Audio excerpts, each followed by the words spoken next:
Hello, everyone, and welcome to the Lords of the Night.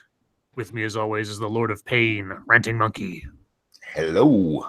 and the Lord of Pennies, Satsu 2 cents. Hi there.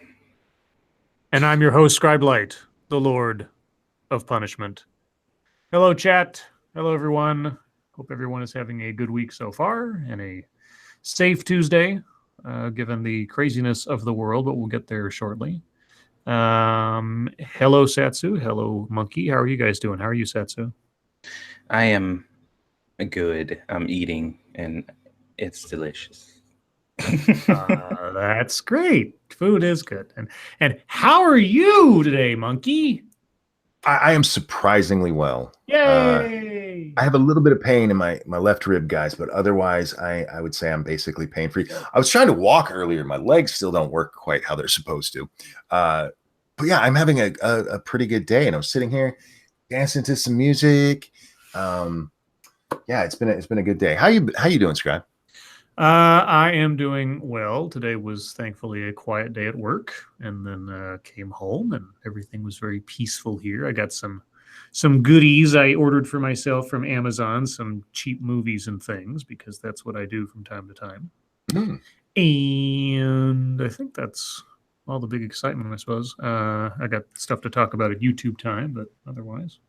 Bumfish said dancing in your seat, eh? Yeah, because if I tried doing it standing up, I would be reporting right now about how much I hurt from falling down. Yeah, and so the day at which Monkey can dance on the ceiling is when we're all going to have to be worried. Check Your Logic says, I wish Shoe Head knew about you guys. Shoe knows who I am. Yeah, we've had our Monkey's had a history with Shoe. A very weird history. Yeah. But speaking of which, Monkey Dick, Jim Jones, movies, video games, hit that like button if you have not already, and a whole slew of you have not. So you're making me sad. Please don't make me sad. And share our stuff. I have a recent video out. I'm working on another one. And I know that Monkey's working on something, I heard, but we'll talk about that at YouTube time. I'm pretty sure Satsu has something. She has always got something. A little something. Always something. Let's see. Do we have anything else to talk about and or plug before we get into the wonderful news? I do want to say, if you don't hit that like button, it means you hate women. Oh, yeah. Yes. Anything you do it against women. That's right. So hit that like button, guys. Come on, that joke alone is worth it. Unless you actually hate women. Well, yeah. Yeah. Don't. Yeah. So when it comes to pressing that like button, don't be a misogynist. Yeah. Yeah, that's what I meant. Anyway, moving on to things that are much more fun. Hey, you guys like poison in your mail? No. Yeah, well, a lot of that happened today. I saw that. A whole lot of that happened today. I remember the anthrax letter shortly after 9/11. Yes. And now we have this. Suspected ricin detected in mail sent to Trump and Pentagon. And there was also rumors of something happening at Ted Cruz's office earlier today, but I'll try to find that shortly. An envelope addressed to President Donald Trump contained a substance suspected to be ricin and appeared to be connected to similar envelopes sent to the Pentagon, a law enforcement source told CNN. 2 pieces of mail delivered to the Pentagon mail facility on Monday have initially tested positive for ricin, according to a U.S. defense official. When asked about the letters sent to the Pentagon, a Secret Service spokesman told CNN that, quote, the Secret Service can confirm receipt of a suspicious envelope addressed to the president on October 1st, 2018. The envelope was not received at the White House, nor did it ever enter the White House, the spokesman continued. A source familiar with the ongoing joint federal investigation said that based on preliminary investigative activity, the White House and Pentagon letters were believed to be connected, and the substance in question was a very crude castor bean concoction that authorities were not technically calling ricin until after further testing. Ricin is a highly toxic compound extracted from castor beans that has been used in terror plots. It can be used in powder, pellet, mist, or acid form.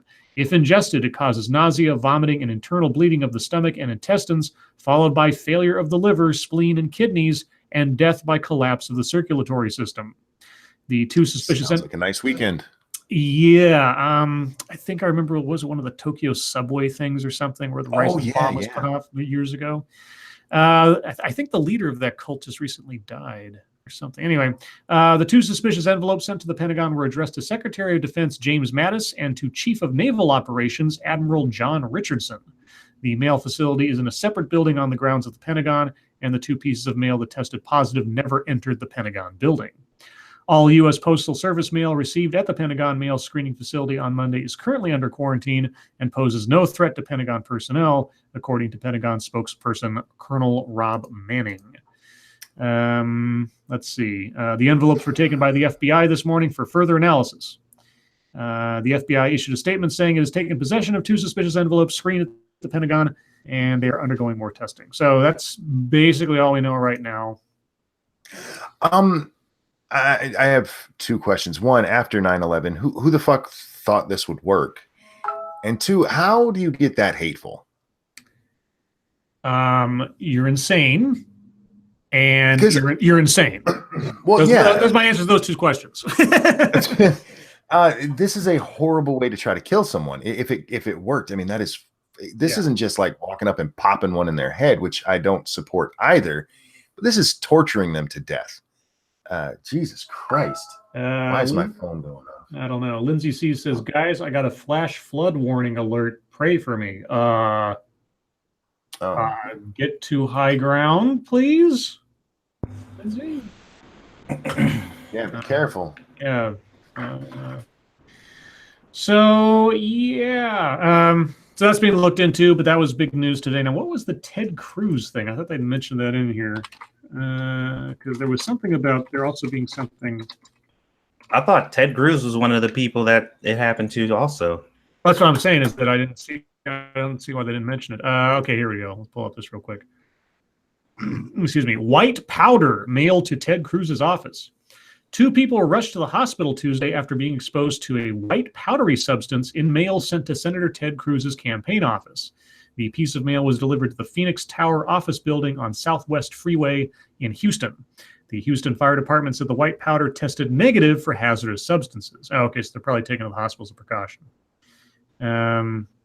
Let's see. The two people who were taken to the hospital didn't work for the Cruz campaign. The scare comes just after two ricin-filled envelopes were detected at the Pentagon's mail facility. Yeah, so someone was trying to scare the hell out of people, presumably, and thankfully it wasn't anything real. But anyway, it's been a day of like really bad mail, just bad mail, and thus the title of the stream. But that's me being silly. The other big news, or at least the big news that CNN is telling me to pay really close attention to, is a revelation from the New York Times that Trump helped his parents evade taxes, including instances of outright fraud, unquote. President Donald Trump helped, quote, his parents dodge taxes, unquote, according to an analysis Tuesday from the New York Times, which is completely trustworthy publication, of course, including what the paper calls, quote, instances of outright fraud. That's an interesting accusation. Trump received today's equivalent of at least $413 million from his father, and much of that money came from schemes to help his parents evade paying taxes on their fortune his father amassed in a 40-year career. The Times report claims that Trump and his siblings hid millions of dollars in gifts in what the Times describes as a sham corporation.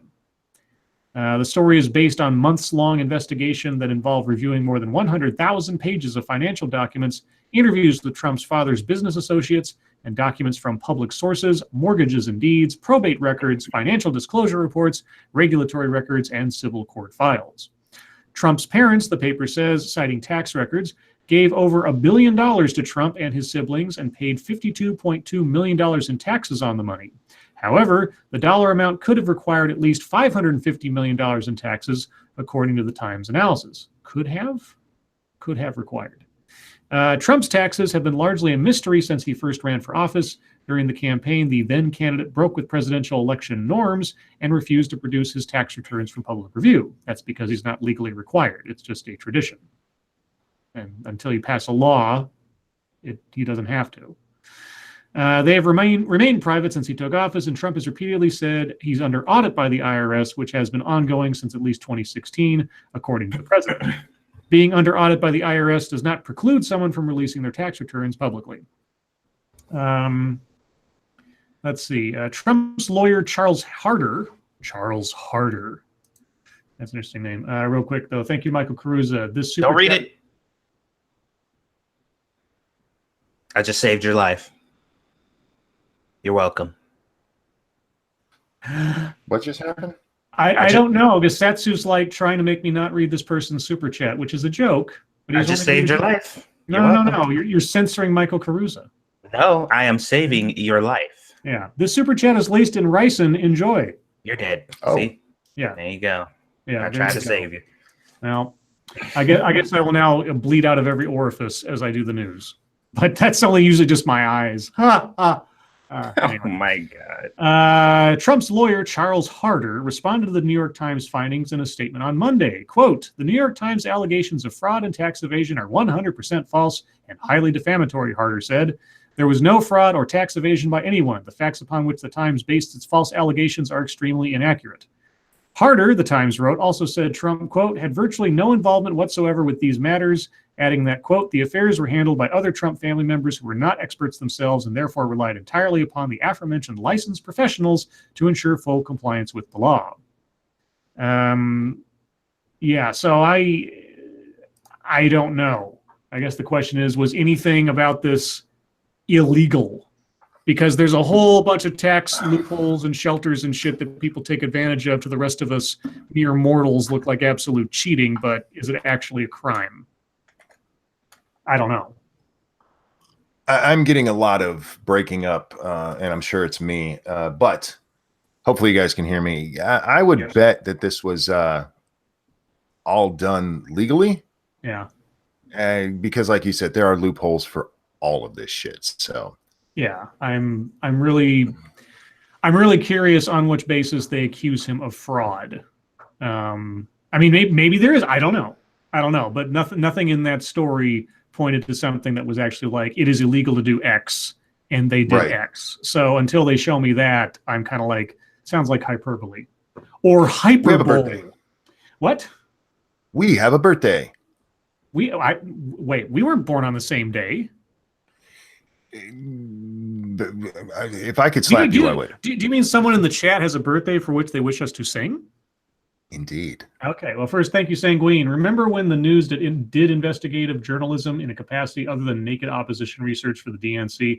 Yeah, 100,000 pages of documents to try to find out if Trump did some shady tax shit, which, you know, I hate to say it, he actually brought this up during the campaign when they were accusing him of like doing tax craziness, and he says, "Hey, I was smart."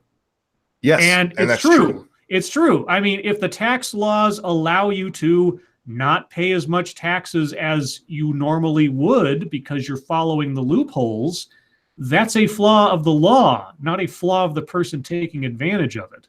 Yep. So, you know, you can begrudge somebody getting out of having to pay their taxes because they can afford to or whatever, but until the laws gets fixed, that's the way it is. You know the funny part of that? Do you remember when the big story was Warren Buffett pays less in taxes than his secretary? Yeah. Nobody went, oh, tax fraud. No, they all went, yeah, that's how the tax system works. But now that it's Trump, they're, oh, it's got to be dirty. Fuck off. Until they say, here's the law and here's how Trump violated it, fine. I'm also curious. See, does federal, and I don't know this, but does dodging federal taxes have a statute of limitations? Oh, I'm assuming not. Yeah. Okay. Oh, government money is very well protected. True. That's true. All right. Well, anyway, it is Chris Coco's birthday. Yes, it is. Chris, are you out there? Wait, Chris, are you a dude or a woman? Should I be talking to you like, you know, I talk to you either way the same because how tall are you, Chris? Let's see. Chris Coco says, if that's for me, don't worry about being dirty. How tall are you, Chris? I just need to know real quick. Anyway, if you're out there and you're listening, and I can tell that you are, this one's for you. And a 1 and a 2. Happy birthday to you. Damn you. Happy birthday to you.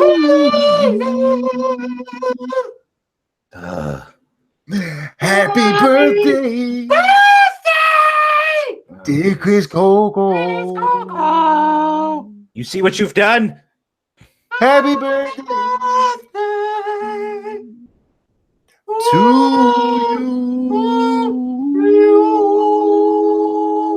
I hope you're proud of yourself. Happy birthday, Chris. I hope you had a great one. I really do. And thank you for letting me sing. I like to sing. All right, let me drink some water here to get my voice back. All right. No, you don't, Chris. No, you don't. I don't believe that for 1 second. Did Chris tell us how tall she is? 5 even. Girl. Oh, 5 foot. Oh. You got a nice ass? It's a Weebo Jones, someone who's shorter than Coco. Oh no, Weebo. Let's see. How about our daily dose of Kavanaugh? Yes. Kavanaugh, bruh. Let's Nah, do the bruh.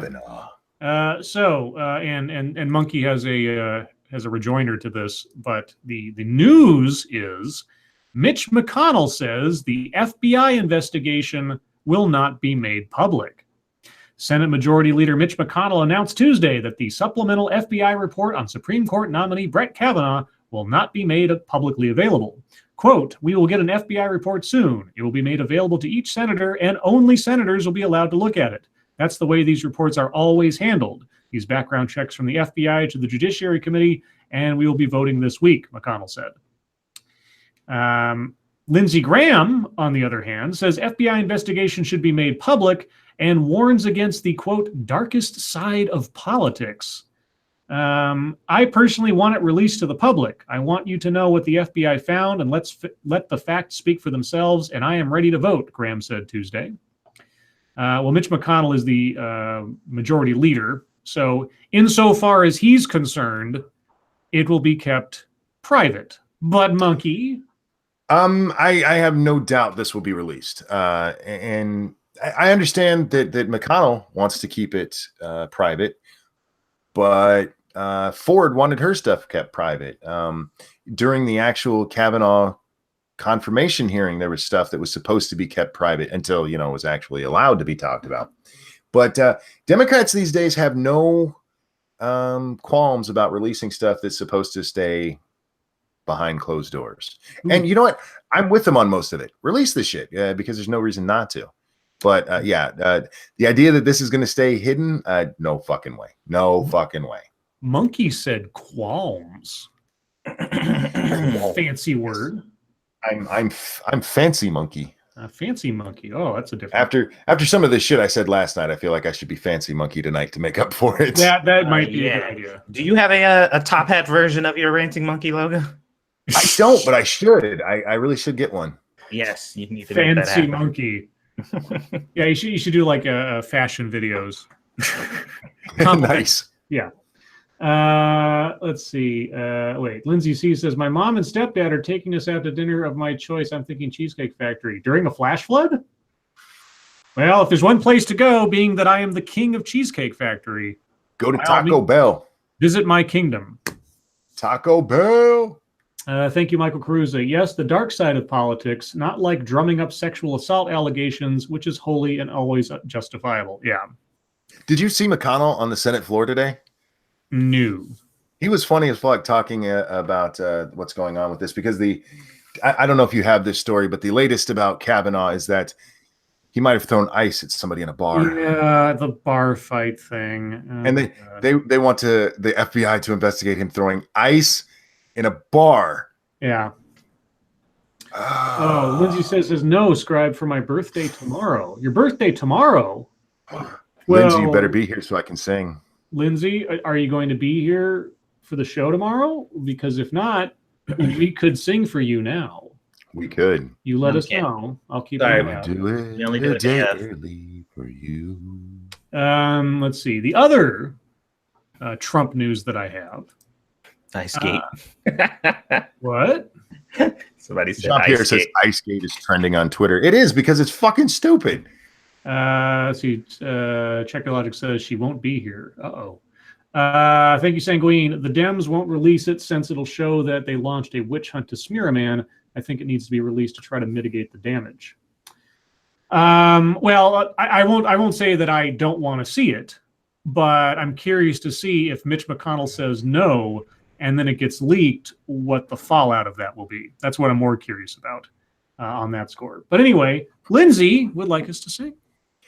Lindsay, are you out there? Wait, Lindsay, how old are you going to be?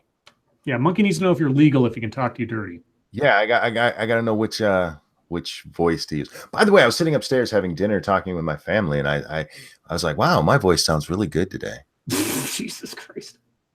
In a conversation with your family. Yeah, I actually stopped and said that out loud. Yeah, meanwhile, Monkey stared at himself lovingly in the reflection of the glass he was drinking from. Check Your Logic says she's married. That's fine. I wasn't going to bang her. I was just going to talk dirty to her. Yeah, you can talk dirty to a married woman. It's fine. Okay, so apparently she's old enough for me to go, Lindsay, are you out there? 36 she'll be. 36. That's a good age. I like that age for women. I really do. 30s and 40s. Yeah, that's a good time for women. Anyway, I understand it's your birthday tomorrow, and we wanted to do something special for you. So this is for you, and a 1 and a 2. Happy birthday to you tomorrow. Get away while you can, Lindsay. Happy birthday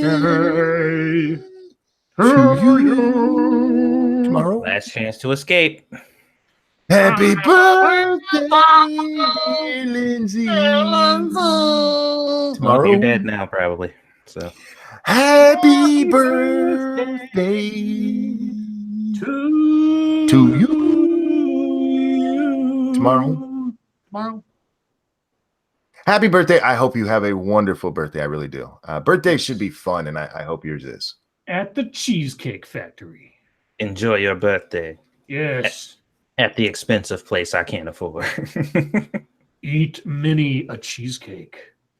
Scribe, you've given me the vapors with that sexy, which I changed the pitch and the voice for every section of the song. Which one did you find sexy? Ooh.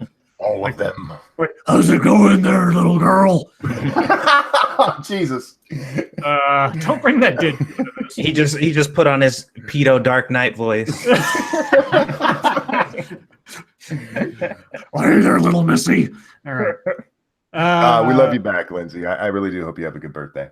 Let's see. So everything today was either like legitimate, holy shit, something horrible's happening, or let's make a scandal out of practically nothing, whether it was throwing ice or some guy got into a bar fight where Brett Kavanaugh was like within spitting distance of, or there was letters of death going places, or accusations of tax evasion and fraud.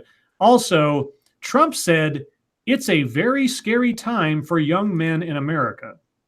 Yep. Oh no. I know, and he's totally like, this is a controversial thing to say, all things considered. And I've got a story shortly after this to kind of prove part of that.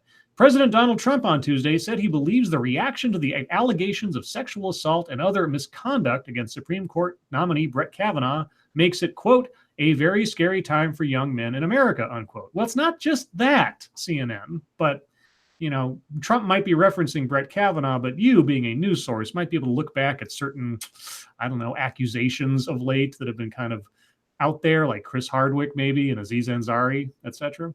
Or the big story today. Keep going, I'm sorry. Yeah, we'll get to that in a minute. Quote, it's a very scary time for young men in America where you can be guilty of something you may not be guilty of, Trump said. This is a very difficult time. What's happening here has much more to do than even the appointment of a Supreme Court justice. Much more to do than, okay, that was him talking, guys. The allegations against Kavanaugh, including sexual assault and exposing himself to a young woman in college, and rape gang wrangling, let's not forget that one, have sparked the latest reckoning in America about sexual assault and men's treatment of women, as though that's just how it goes, bringing the hashtag #MeToo movement back to the fore. Well, they can't let it leave the fore because it's a massive moneymaker. I mean, how much money has been donated to the #MeToo movement by various things over the last, 6-7 months? It's insane. Millions and millions of dollars. And while Trump has called Christine Blasey Ford, who testified to Congress that Kavanaugh sexually assaulted her while they were in high school, credible and compelling, he has continued to support Kavanaugh's confirmation and emphatically defended his character. Trump's comments on Tuesday were just the latest instance of the president expressing concern about the public outcry resulting from the allegations against Kavanaugh and the impact on other men. Quote, "It's a very scary situation where you're guilty until proven innocent. My whole life I've heard you're innocent until proven guilty, but now you're guilty until proven innocent. That's a very, very difficult standard. You could be somebody that was perfect your entire life and somebody could accuse you of something." And he's not wrong. Nope. It's one of those situations where it's kind of like, you might not like somebody a lot, but if they say the sky's blue, you're going to have a hard time saying they're wrong just to maintain your ideological purity, But in that vein, this will be the last story before we get to MSS News. So thank you, ex-Bubba Hotep. By the way, anyone want to start a pool on when the FBI investigation notes gets leaked? I think the day of. I have a poll on Twitter about that, actually. I would be surprised if it was any later than the first 24 hours of the report being turned over to the Senate or the particular senators. I'd be surprised. Or if elements of it weren't leaked. Maybe not the whole thing, but if like quotations or other things come out within the first day. But here's an interesting story that came out today at the same time that Trump was making these comments. Rape charges against 4 California dentists dismissed after video contradicts women's story. Mm-hmm. 4 dentists from California, including 3 brothers, who faced rape charges for the alleged assault of a woman at the Wynn Las Vegas, had all charges dismissed in court Monday. Charged were Ali Badkubei, I don't know if I'm saying that correctly, and brothers Poria Adalat, Saman Adalat, and Sina Adalat. The charges included sexual assault, conspiracy to commit sexual assault, and first-degree kidnapping for the late July incident. Prosecutors dropped all charges during a very brief hearing Monday before Las Vegas Justice Court Judge Eric Goodman. Quote, "After review of the facts of the case, it was clear that the allegations were completely fabricated," lawyer Robert Daskovitz, who represented Badkubei, said in a prepared statement. "The video evidence confirmed the men's innocence, and the state has cleared them of all charges," unquote. The unnamed woman who set these 4 guys up for long prison terms, by the way, alleged that the 4 men gang raped her repeatedly in a room at the Wynn early July 28th after she met one of them at the bar. Quote, "We are so grateful to the justice system for recognizing that we were the victims in this case," the men said in a statement. "We knew when the facts came out that the vicious allegations would be exposed as lies and our good names be cleared. We want to thank our families, friends, and lawyers for sticking by us through this horrific ordeal. At this sensitive moment in our history, we believe that that women should be respected and heard and believed, but as this case shows, it is also important to keep a critical eye on the hashtag #MeToo movement for their own selfish motives and remember that innocent until proven guilty is one of our country's bedrock principles." Yeah.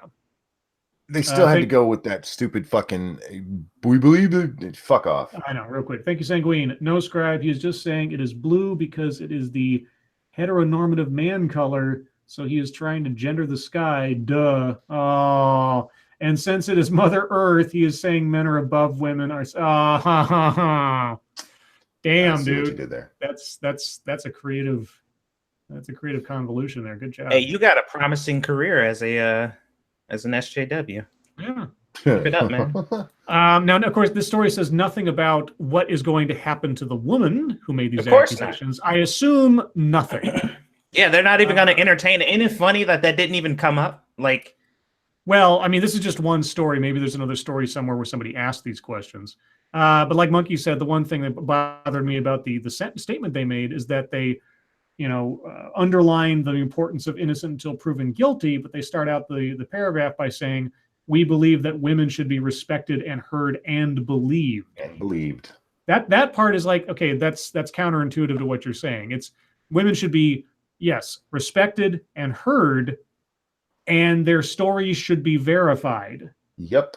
Believe That's the all. truth, not women. Why is that such a hard thing to understand? I don't know. It's because women are the truth, you fucking stupid primate.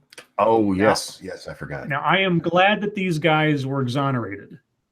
Because if it weren't, I mean, now of all the places that you could be where it's probably the safest to have video evidence of anything, it's probably Las Vegas. Because if you're down on the strip, everything is fucking filmed. Sure. You know, you walk into a hotel, everything's there. So good on them. But if it had happened anywhere else, these guys might be in deep shit, all on the basis of an accusation. And that's really what Trump was talking about. That's what's happened to a lot of people. Exactly. These guys were already charged. They were already on their way to a trial. Yep. Based on listen and believe. Yep. No, listen and believe needs to go away. It is fucking stupid and it's dangerous. You know what that tells me too? That tells me that the investigation prior to an indictment didn't find the video evidence. Which is weird, isn't it? It is a little weird because, I mean, if you could establish an alibi for somebody the night, I mean, it happened at a hotel. It's like, okay, we'll get the security footage from the hotel. You'd think that'd be the automatic thing. But they didn't even apparently they got all the way through the point of being indicted for these things. And then the prosecutors dropped, which is scary as fuck. But anyway. Mm-hmm. So, unless you guys got other stories, I can move on to MSS Schnooze. Nope, you got everything I saw. Oh, and Jordan has created a fancy monkey picture for you. Oh, let me go check that out. I'm so slow here. Sorry. Oh, you're fancy monkey. You're not sprinty monkey. Well, guys, if you have news stories you'd like us to attempt to read on the air, please send them to us via Twitter using the hashtag MSSNews. Can't promise we'll get to them all, but we'll look at as many as we have time for, and we should do all right tonight. Let's see. What? Okay, this one comes from Massive Dynamics. Oh wait, hold on. Let me make sure I take the filter off. The search filter. Okay, let's try that again. All right. He kind of made me look like Lord Bear. A little bit, yeah. I think you do need to have a top hat off or something. Matilda takes on new nemesis Donald Trump in statues for 30th anniversary of Roald Dahl Classic. So for the 30th anniversary of a Roald Dahl Classic, you're going to make a statue of Donald Trump as Matilda's nemesis. Yes. Okay. She was the gifted little girl who used her intellectual abilities and telekinetic skills to rid her school of cruel head teacher Agatha Trunchbull. Now, 30 years after Roald Dahl's much-loved story was released, Matilda Wormwood has a new nemesis in the shape of Donald Trump. A statue of the defiant little girl facing up to the U.S. president has been unveiled near the author's former home in Great Missenden, Buckinghamshire, to mark the anniversary of the book's publication. The idea came from a public survey by the Roald Dahl Story Company as part of a search to find out what fans think the grown-up Matilda would be doing today. Some 42% agreed Mr. Trump would be her modern-day Trunchbull, with Prime Minister Theresa May coming in second with 21%, and Piers Morgan third with 16%. Nice.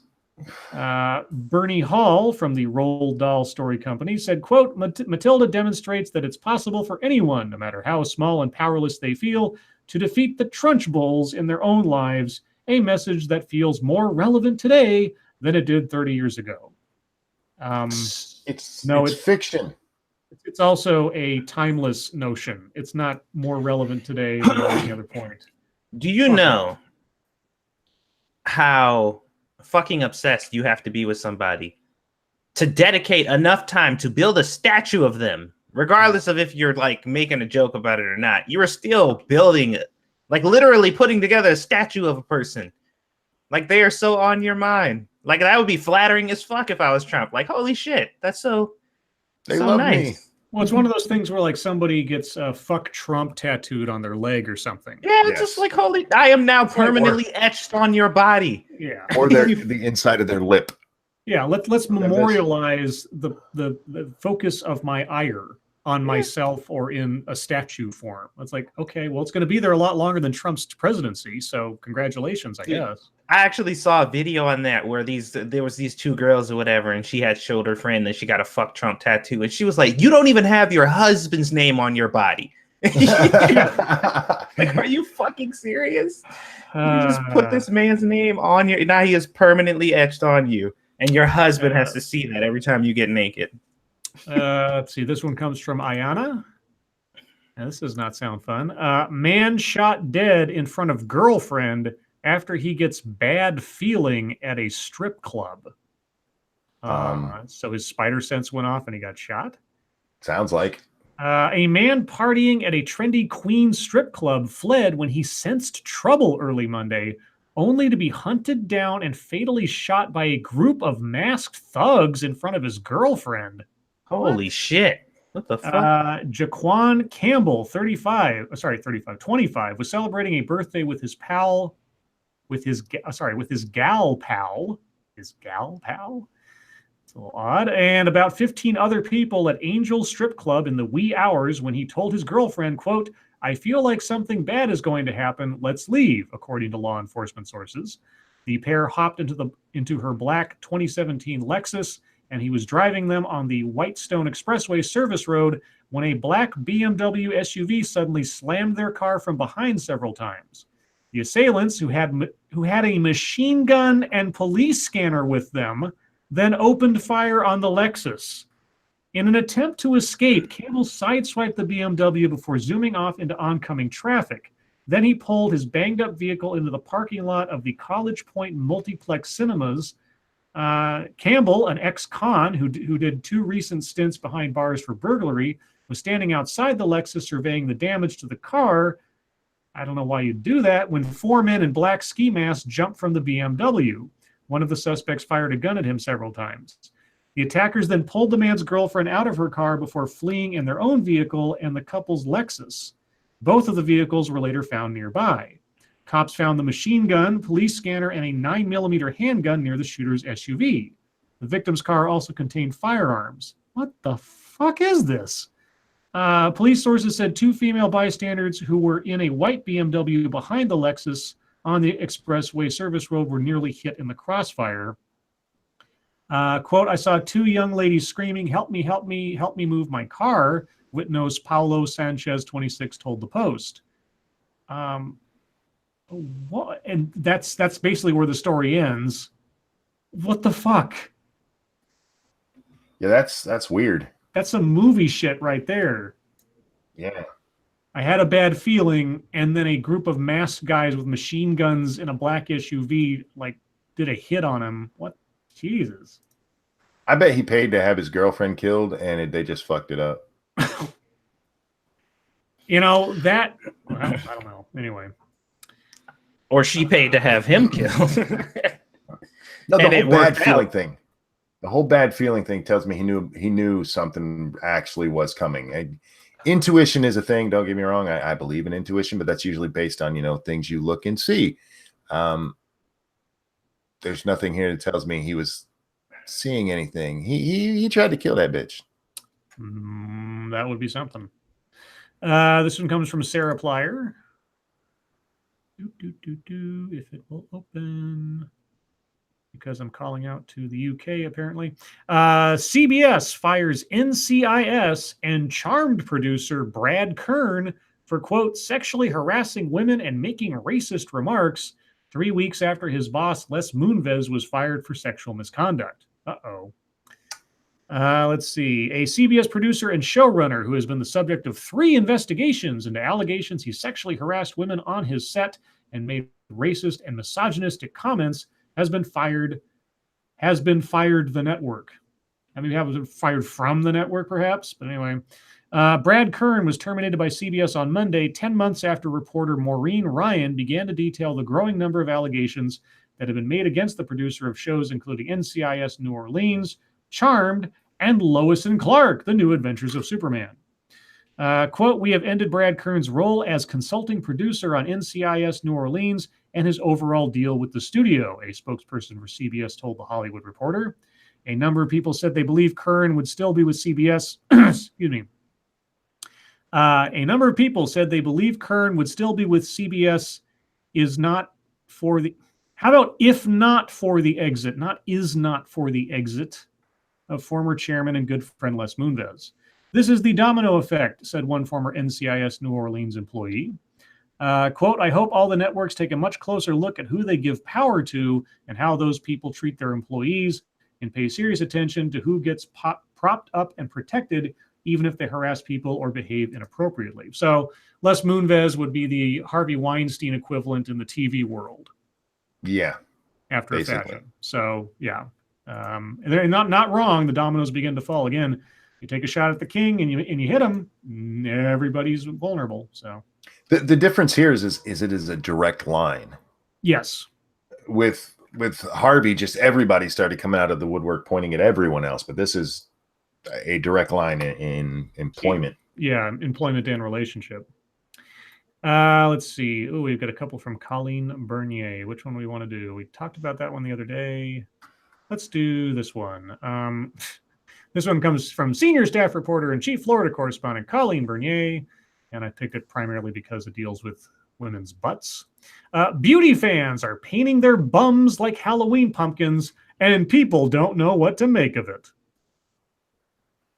Really? I'm not really complaining. I mean, it's silly looking, but I get to look at a lady's butt. So there you go. But the part of that gets me that is people don't know what to make of it. But it's a pumpkin butt. Yeah. That's what I make of it. It's somebody decorating their ass for it's somebody who wants attention for their ass. Yeah. It's a glitter pumpkin. So yeah, and they're putting it on Instagram. So what do you think it is? And then all the men who look at it are going to be called sexist. That's right. I'm objectifying her butt. Photos of bums dressed up like glittery pumpkins have been appearing on Instagram, and they're calling it the Bumpkin. Oh, dear God. Go Get Glitter posted a snap of a bumpkin where a bottom is painted orange and smothered with glitter, captioned, twerk or treat. All right. People were not sure what to think of the cheeky design as someone commented, quote, what a nightmare you'd find glitter in your undies for ages. You're not wrong. There's a couple on there. Okay, well, that's really exciting. That's a weird takeaway from that, though. Yeah, that is a weird one. I'll do one more from Colleen because that really wasn't much of a story. If this will come up, your privacy is important to us, then why are you showing me ads that are apparently queued off of my Google searches? Thanks a lot. Safety Harbor woman runs out of gas, steals someone else's car, police say. Jesus. A Safety Harbor woman's car ran out of gas in Largo on Monday, so police said she walked across the road and stole a different one. According to the Largo Police Department, Amy Lynn Brown, 43, was driving along East Bay Drive just after midnight Monday. When she got near the Walgreens at East Bay Drive and Starkey Road, Brown told police she ran out of gas and walked across the street to the CVS parking lot. There, she saw Joseph Perez's 2002 Acura sitting with the driver's door open. She got in and drove off. She didn't make it very far, however. Brown only made it to the next traffic light, Lake Avenue, took a right turn, and was pulled over by Largo police, and was arrested and transported to Pinellas County Jail. While being booked into jail, deputies said they found a glass pipe hidden in the defendant's, quote, crotch area. Police said burnt residue on the pipe tested positive for methamphetamine. No. She had a meth pipe. I'm shocked. In her cooch. Yay. Meth pipe in her cooch, and she stole a car because she ran. I never thought of just stealing a car if I ran out of gas. That's what you do in like. No, Grand Theft Auto doesn't give a shit about gas. So no, you can have all the gas you want and still steal. That's right. Let's see. What else do we have? I don't know. There's no preview image for this, so I'm going to take it on. This comes from Shio Gorath. So, what is this? Toys R Us planning revival. Brand bankruptcy auction canceled. What? It's odd that they're doing that after they've already basically closed down everywhere. Unless they find a different way to... It looks like there might be some hope for Toys R Us yet, as the bankruptcy auction that would have sold its brand name and intellectual property has been canceled. The beleaguered toy company canceled the bankruptcy auction when it filed with the court on Monday. Toys R Us was set to auction off its brand name and other IP-related assets in the auction, but the controlling leaders of the company decided to change course and announced they will try and revive the chain using Toys R Us and Babies R Us names. In those filings, the company explained that while it did receive qualified bids for its offerings, which included domains, the Toys R Us brand, Toys R Us and Babies R Us names, and Jeffrey the Giraffe, among others, it decided that reorganization was the best use of those assets, saying that the bids would not, quote, yield a superior alternative to the plan. They also cited recovery to creditors and benefits to stakeholders as reasons to pivot and view the IP they were about to sell as, quote, a valuable piece of the lender's collateral. Okay, I'm curious how they're going to leverage those names if they're not having any stores open anymore. Unless they start making their own toys, I guess they become like a toy manufacturer with their brand name on it, Toys R Us. I'm wondering if maybe they'll go online with it, just strictly online. Yeah, no more brick and mortar. Yeah. Because that would definitely be something they could do. Yeah, I don't know how they're going to compete against. I mean, if they just do toys, they can do that brand. That makes a lot more sense. Because if you're looking for just toys, you go there instead of Amazon. But at the same time, I don't know. I guess we'll find out. Okay, this one comes from Froggy, and he says, "This is so stupid. We need Monkey's newspaper." GOP congressman shares vile meme about Christine Blasey Ford. A vile meme. Okay. The verified Facebook page for Republican Congressman Steve King's re-election campaign posted a vile meme this week disparaging Christine Blasey Ford, the research psychologist who has accused Supreme Court nominee Brett Kavanaugh of attempting to rape her in the 1980s. The meme, posted to King's Facebook page on Wednesday, features a photo of Blasey wearing sunglasses. An edited version of the image next to it depicts Blasey with the sunglasses removed, revealing her to actually be Hillary Clinton, the 2016 Democratic presidential candidate. "I knew it," reads the accompanying text. "Aha," King's campaign wrote as the caption. What's vile about that? Yeah, I don't know. The meme appears to baselessly imply that Blasey's very serious allegation of sexual assault, which she addressed in heartbreaking testimony before the Senate Judiciary Committee on Thursday, is part of some elaborate left-wing conspiracy. It is! It is! I mean, whether or not her testimony itself is, it's being used in one. For fuck's sake. And even if it was true, like that's still what it is. Like that's her story is being leveraged in a conspiracy. I mean, Feinstein sat on the information until the most opportune political time to try to stall the process until after the midterms. They thought to try to get to try to change the equation for nominating Supreme Court nominees. They turned Brett Kavanaugh into the second coming of Satan, for fuck's sake, ahead of all this. I saw a you have a thank you to Ex Bubba Hotep. It is vile because it is funny. Yeah, I suppose so. I saw a story last night, and they, of course, it was an unnamed senator, but there was an unnamed senator from the Democratic side who said, "I can't believe he hasn't dropped out yet," which is what this was all about, was getting him to drop out. Because in that same story, what that story was about 3 Democrat senators who were up for re-election this time in states that Trump won handedly. Like the one he won by 20 points. So yeah, they really just wanted him to drop out, and they thought if they threw all this shit at him, he would. And I think their worst nightmare was when he said, "I'm not going away." Yeah. Yeah, but it's as though it were part of some left-wing conspiracy. Come on. And that was from the Huffington. That was from the Huffington Post. So of course, they don't see any left-wing conspiracies ever. The Democrats are nothing but saints, and they can never do any wrong, of course. So I thought it was vile because they implied that anybody would want to be Hillary Clinton. Like, how dare you put that bitch's face on anyone other than herself? Let's see. This one comes from Frosted Glass. We'll do a couple more here before we move on. University play canceled after not having enough Latinx actors.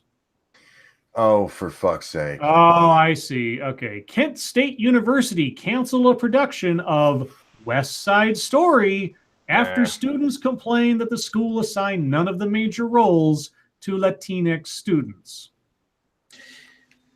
Tell me again, was Alexander Hamilton Puerto Rican? Now he is, yes. Okay, yeah, because we can't have people who aren't of the whatever the character play the part in a play or a movie or anything else anymore, unless you're Lin-Manuel Miranda, because that's fine. Well, here's no my problem with question: was this being put together by a Latinx person? Well, I don't know yet. Kent State University canceled its fall production of West Side Story following complaints by students. I'm wondering how many students, that the casting was insensitive to Latinx students. West Side Story, a spin-off of Romeo and Juliet. Well, it's more a retelling than a spin-off, but a spin-off would be like you took, Mercurio and made a story about him.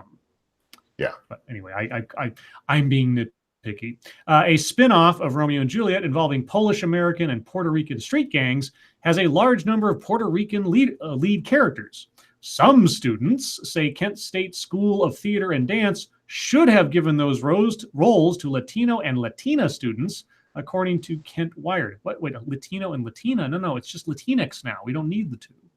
I still say Latinx sounds like Mexican Kleenex. Yeah. I could have said something. I'm not going to say that. Students complained not only that none of the 3 Puerto Rican character lead roles were given to Latinx students, but also that some of the Puerto Rican character supporting roles were given to white students. Some complained that the school gave ensemble roles to white students instead of Latino and Latina students, some of whom received no part at all.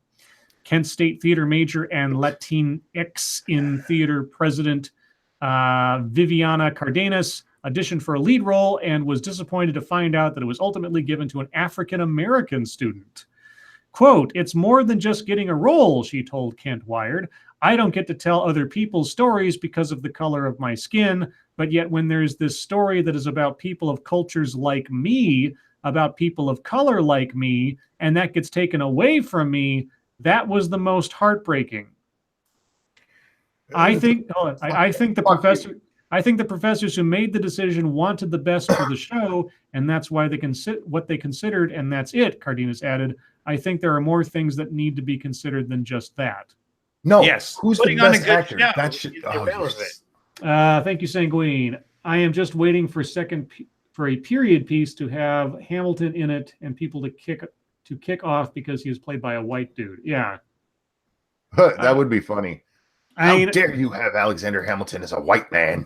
It's like there was one of my earliest TEDx videos was a girl complaining about how roles were not being given to the appropriate races, but at the same time she praised Lin-Manuel Miranda. Of course, and then she complained that in a movie version of Peter Pan, Princess Tiger Lily wasn't played by a Native American woman. And I'm like, wait, you can't have it both ways. Either it's a problem that people who are not the race of the character depicted are playing the character, or it's not. You can't say that it's okay here but not okay there unless you're a fucking racist. So anyway. They're just like, we want to be able to play characters of other races and colors. And we also want exclusive rights to the ones for us. Yeah. Let's see. We'll do one more here before we move on. Okay. Okay. I can't skip this. I can't skip this one because of the stuff. And I know I'm doing 2 stories from one person for a night, but this comes from Froggy. This is just too weird. Exploding wheelchair wounds FBI agent at house with a booby-trapped hot tub. There are several questions. Thank you, Sanguine. Is it just cover for there are too many whiteys? Well, no, there was a black. Yeah. They specifically. It's the only a trans person can play a trans person thing. It's fucking stupid. Yeah, only a Puerto Rican can play a Puerto Rican character, and they put a black person in the role of a Puerto Rican character, and that is wrong on some moral level. So by that argument, again, if I went to the student and said, well, then obviously it's wrong that Lin-Manuel Miranda is playing Alexander Hamilton. Correct? I'd be very curious to know the answer from someone who argues the opposite. Well, here's the answer. No, because there's already enough representation of white people. Therefore, we are not taking anything from you by doing that. Okay. Oh, yeah. Anyway, back to the exploding wheelchair. Stupid white people. The house on Dream Hill Drive was a nightmare waiting to happen. Ooh, that's a good sentence. I like that. Outside, a minivan rigged with steel animal traps blocked the driveway. Near the home, a gate was booby-trapped to send a circular hot tub rolling toward anyone who opened it, like the boulder that bore down on Indiana Jones and Raiders of the Lost Ark. Jesus. Neither trap ensnared the bomb experts who visited the home in Southwest Oregon last month, according to an arrest warrant affidavit.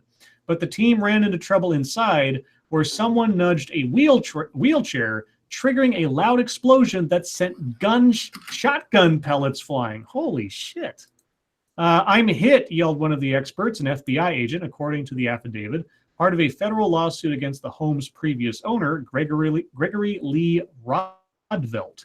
The agent, whose name was redacted from the document, had been shot in the leg. He was treated at a hospital where an x-ray revealed a small pellet-shaped object below his left knee and was later released. In the affidavit, the government says that Mr. Rodvelt committed assault on a federal officer in setting those and other traps around the house.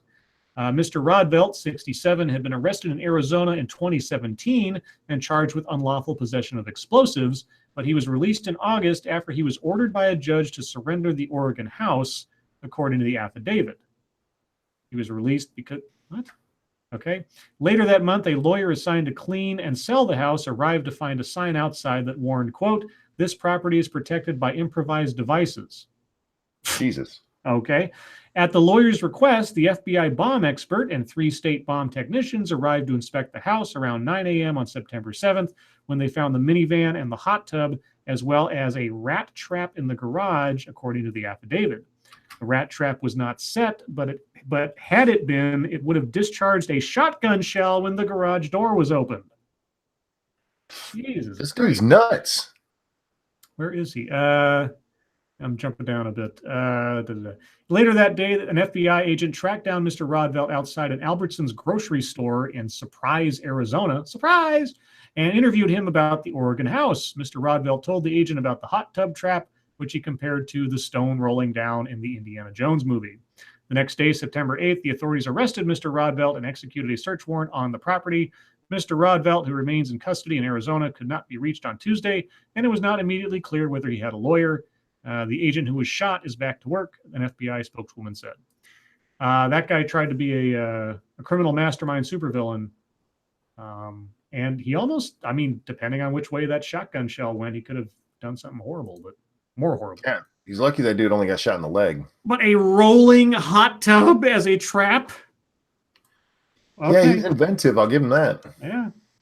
But anyway, thank you guys so much for all the stories. And thank you, Judge Death and Jim Heelis, for sending us the Toys R Us story as well. Appreciate that. And John Pierce says, Scribe, did he watch all the Home Alone movies? I think he might have. Good chance. But now on to YouTube time. Yay. Satsu, what have you been up to? I did a live stream earlier talking about the last season of My Hero Academia, like I said I was going to do. And that was fun. And then I uploaded our next video in the little mini series we're doing for The Forest. Other than that, didn't do anything on the main channel, and kind of avoided Twitter most of the day because a lot of people were really annoying me about this Kanye thing. It was really funny. The post that I saw today that made me like log off, and I was like, "Yep, I'm done." Somebody was like, if Kanye likes Trump, that's fine. I did hear him say that, slavery was a choice, and I think that was stupid, but I'm willing to forgive him for that. But there's no way I'm willing to forgive him for this. And I'm like, there's no way you're willing to forgive him for something that black activists have been fighting for like not decades. Well, maybe is it decades I'm thinking of? Yeah. And he asked me what did I mean, and I explained it to him, and he was like, "Oh, I didn't know that. He's still a coon anyway, so fuck him." And I was like, Jesus. I'm like, well, all right. I'm done with Twitter today. Well, no, that was on Facebook. I'm like, I'm done. I'm done with the internet today. Yeah, and that's how my day went. Okay, Monkey, are you working on anything? Define working on. Are you working on the secret project? Yes, I have been. Okay. But I didn't get anything done last night because I streamed with you guys, and then I streamed with Satsu, and then I streamed till 6 a.m. just talking to the audience. And Bear joined me for about half of that. I went old school. I was just bored and like, fuck it, I'm gonna live stream. So I did that. Dude, you streamed till 6 a.m.? Yeah. I'm glad I said no. Shit. I basically streamed for 9 hours yesterday. Jesus. Holy fuck. That's why my voice sounds so sexy today, y'all. What the hell else did you guys end up talking about outside of the... Oh, dude, we talked about all kinds of stuff. Losing your virginity, British politics, the whole women's thing is what we started on. Video games, lots of shit, man. We were all over the place. Gotcha. Are you working on any actual videos? Yes, I'm still working on the one that I was talking about yesterday. Although I might not do that one because like 500 different people have done it. So I might find something else to work on. Yeah, do it anyway. 500. I might. I'm funnier than most of them anyway. It's true. Looking. Thank you. You're welcome. So I started working on should be a relatively short video today. It's a private university senior student talking to us about social justice education and authentic identities and privilege. Oh, what the fuck does that mean? I'm not sure yet. I'm about maybe quarter of the way, halfway through it. So it's only like a 4-minute long video, but it seems to take forever, like most of the things I do. She's talked about how a lot of identities provide privilege. She hasn't specified what privileges yet. We're halfway through the video, but I'm working on it, and I'm curious because I haven't done a curriculum of fear in a little while, so I might do I might make it under that category. I'm not quite sure yet. She is training to be a middle school teacher, as far as I can tell, and she's already let me know that her gender her gender matches that which she was assigned with at birth. Well, that's lucky. Yeah, and it's very, very good to know that someone who is going to go into middle school education believes that gender is assigned after she's graduated from a $40,000 a year private college. I'm just happy to know that. But anyway, so that's what I'm working on. Nothing else that comes to mind. Any other video YouTube-y stuff we want to mention? Or you guys aren't streaming tonight, are you? No, it's their night off. All right, so tomorrow night. I do have a question. Isn't it interesting how limited this privilege thing is? Like, I don't know if anybody else has actually thought about this, but like when you think about privilege, everybody has it. In one way or another, everybody has some form of privilege. So you're walking around on two legs, somebody's not, that type of thing. You know what I mean? Like there's always somebody out there that's worse off than you. Well, I made this up in a video. There's a privilege that we can unify us all with. It's called privilege. Oh yeah, well, yeah, I remember. Because if I'm not currently being hit by a bus, I have not being hit by bus privilege. Right. If I haven't broken my leg, I have not being broken leg privilege. So anybody who's not currently experiencing something bad has that privilege. And so we are all privileged, which means we all have privilege.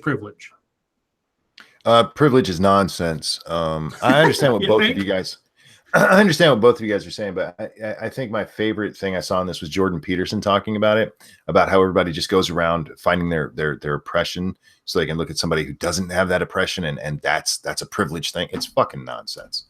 Well, it is. Um, It is like the concept itself, especially as a talking point of some type of social change that needs to happen. It's utterly fucking ridiculous because if they were serious about it and they really wanted to take this to the next level, then as long as you are not hooked up to a fucking machine and living off of like a machine and, on the edge of death, then you need to be prostrating yourself to literally everybody who has a problem that you don't. Like under every circumstance. Yep. But they don't. And they specifically exclude a whole bunch of things. The only thing they tie privilege to is race and financial status for the most part. Every single thing else they ignore. Oh, they have it for male privilege too. Don't forget that. And sex, of course. There's male privilege. There's thin privilege. There's ableism. A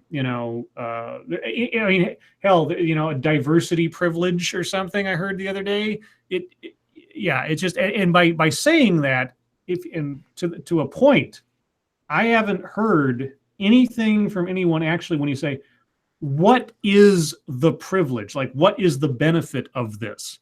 They either have no answer, or the answer they give is so stupid that it can be refuted immediately by saying, so you're saying that every white person is wealthy, or every white person has shelter or food. It was like the D. Ray McKesson thing I did a few days back. Most of the time, what it boils down to is you get to live comfortable without ever having to think about it. And I'm just like, whoopee. That applies to like the 1% of the wealthy in this country, and perhaps someone who somehow is only living off of government assistance. But then if you're only living off of government assistance, I'm guessing your life otherwise isn't exactly rosy. So, there are very few people who have no financial worries in life. But even then, how many rich people have we seen who have ended up drinking themselves to death or committing suicide or going nuts? Nobody has it easy. No matter how high and mighty you think they are, everybody's fucked up in some way. So yeah, I see, and that's why they should be lucky that I'm too lazy to do the type of, like, I have all kinds of ways to be a complete troll and infiltrate these movements and just completely make things very uncomfortable for everyone involved. Because I would apply that shit to literally everything. Like literally everything, like by the penny. If there's somebody else's paycheck was slightly higher than mine, I would make a big fucking deal out of it. If we're talking about buying groceries and they bought like $10 more groceries than me that month, then I would make them feel like shit for it. Like just everything. Doesn't matter what it is. I'm bringing up everything. It doesn't matter what it is. I'm going to make your life hell. All right. Well, moving on to internet fuckatry. Do you guys have any before we get there? Okay. Circus Zero sent me a breakdown of what Toys R Us is planning to do. Okay. What they're planning to do is basically set up Christmas stores, kind of the way you see Halloween stores pop up in October. Little pop-up stores. So there's that.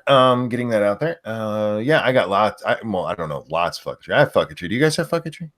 Not really.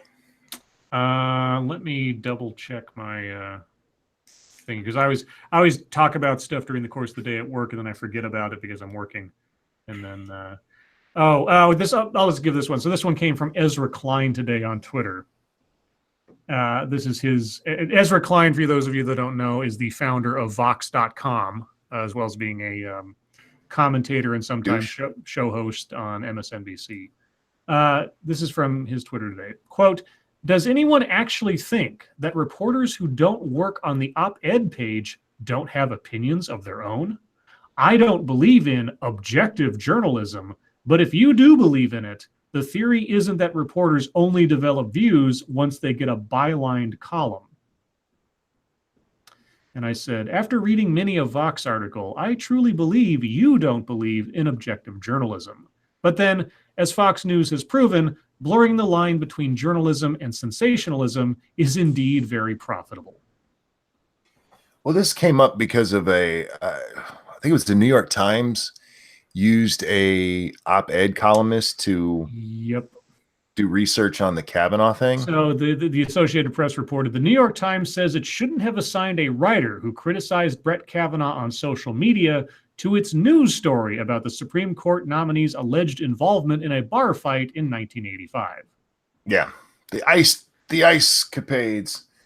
Yeah. Oh, Jesus. I mean, but that's the thing. It's like, why would you want to put someone in a journalistic setting who has already expressed a biased opinion about the subject of your story onto the story and expect people to take it seriously as a piece of journalism rather than suspect it as a piece of commentary? If you could still do it, you could still be biased and still tell a true story. And that's what journalists used to strive for. I mean, everybody's got opinions. Yep. Everybody. And it used to be that they tried very hard to at least give the impression that they weren't biased. Sure. And that is the problem these days. It's not that reporters all vote for Democrats. It's not. It's that you can tell they all vote for Democrats by their fucking writing. Mm-hmm. Yeah, I mean, it's, okay. Anyway. So no one is 100% objective. No, but Sure. the idea is that you as a journalist are to, as much as is possible, shed your subjectivity in order to strive for objectivity. You know, Yeah. it's like perfection. There's no such thing as perfection, but people strive to do as well as they can. And that is what you should do, not just denying the existence of objective journalism. There is objective journalism, but the objective is to be as objective as you can, not to just say, oh, it doesn't exist, so fuck it. I'm just going to do basically op-eds as journalism. No, Ezra Klein. I don't know what kind of journalist you think you are, but you're not if you're saying that objectivity is just for the birds or something. Speaking of objectivity, can we talk about Alyssa Milano for a minute? Oh, we've done it the last couple of days, so go ahead. She retweeted a video today that who does it start with? I forget. Was it the Vampire's Kiss? Is it Bill? What's that? Was it the Vampire's Kiss? No. Oh. It's a little 30-second political ad that says, "We've seen this before. Powerful men who've abused women." And in this video, in the very first clip of it, Bill Clinton is there. And then a few hours later, she tweets out, "Bill Clinton, I love you so much, like crazy amounts of love." Uh-oh. Bitch, you just tweeted out a fucking video where you called him a rapist. Now, whether you believe the charges against Bill Clinton or not, aren't we supposed to believe his accusers? That's what I've been told. I've seen her say so long as they're women. Yes, his Juanita Broderick is definitely a woman. Mm-hmm. Okay. And she claims that not just sexual harassment like some of the others accused, like Paula Jones and I forget the other one. Actual rape is what she was accused of there. But yeah, Bill Clinton, I love you so much, like crazy amounts of love. After just posting a thing where he was being called a rapist, you stupid bitch. Yeah, but he's on our side, so you know. Oh God, I hate people. Let's see, what was the other? Okay, this one was right before air. Well, maybe it was 2 hours before air. A dude named Zachary Hunt, in response to what Trump said today. It's only a very scary time for young men if you have something to hide. Oh yeah. Yeah. Only if you have something to hide. You hear that, guys who have lost their livelihood because they didn't have anything to hide?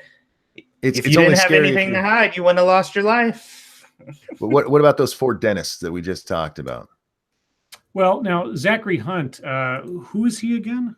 He's some dumb motherfucker on Twitter. No. What does he do? Be dumb on Twitter. He's an author. Yeah, but an author of what? What's his bio? Says author Unraptured, how end times theology gets it wrong. Coming in 2019. Well, hey, Zachary Hunt, I presume that you have something to hide because of original sin. Mm-hmm. I presume you have something you are guilty about every single minute of every single day because you are subject to God's wrath for the sin that you were imbued with upon birth. So you have everything to fear as well, do you not, Zachary Hunt? Well, did you see the newest charge against Kavanaugh after the ice throwing thing? There's a new one that's come out. Real quick, Terry Diamandis, thank you. It's okay. Bill Clinton did the good kind of rape. Yeah. No, what's the latest charge? That he's a drunk? Do we have that already? That there was a party at his frat house that the person who told this story can't confirm he was actually even at this party. Oh, great. But at this party, a bunch of the frat guys sat and watched a prostitute have sex. At a party. At a party. Have sex with who? They didn't say. Just somebody. I don't understand. I watch prostitutes have sex all the time. That's not a crime. It's live action porn. Yeah. I fucking. Is there any? And of course, is there any proof that this happened? Is there a receipt? Maybe. I mean, Judge Wapner would ask for a receipt.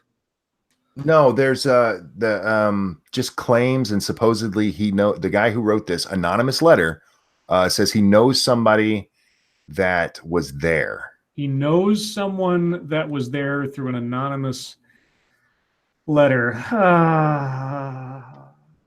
Yeah, see, this is what it doesn't matter whether you're guilty or innocent anymore. It's just charges are thrown. Mm-hmm. And yeah, it is a scary time to be a young dude. I'm glad I'm crippled and never leave the house. Well, it's a scary time to be anybody. I mean, let's not pretend that should things like this become viable options for people to try to take down others, it's not going to be just men who are going to have it happen to them. It's going to be women.